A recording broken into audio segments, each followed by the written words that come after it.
Sir, हम अपने भारत देश को अपने अखंड भारत के रूप में कब तक देख लेंगे? बैठिए। कब तक मैं नहीं बता सकता ना, वो ग्रह ज्योतिष वगैरह देखना पड़ेगा मुझे, उसका मैं जानवरों का डॉक्टर हूं।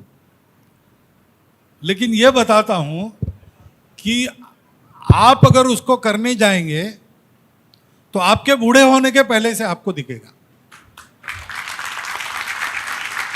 क्योंकि अब परिस्थितियां ऐसी करवट ले रही। जो भारत से अलग हुए उनको लगता है कि वो गलती हो गई, हमको फिर से भारत होना चाहिए।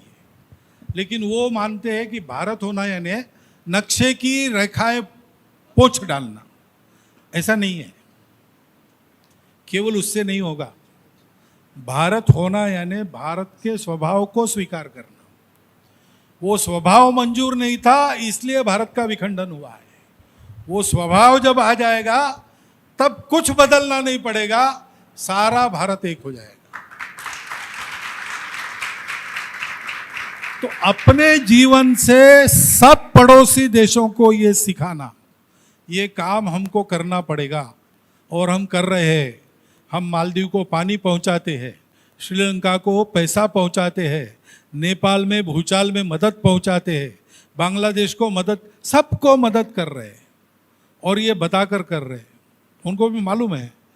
सार्क का अध्यक्ष बनते समय प्रेमदासा का भाषण मैंने सुना है। वो 1992 की बात है, 92-93 की।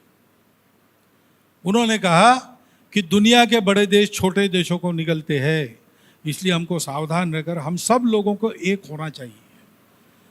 और दक्षिण एशियाई देशों को ये कोई कठिन काम नहीं है, क्योंकि आज हम दुनिया में अलग अलग देश जाने जाते हैं, लेकिन वास्तव में हम एक ही भारतीय मुख्य भूमि के अंग है। I am quoting him, he spoke in English. मैं हिंदी में आपको भाषांतर, अक्षरशः भाषांतर बनता।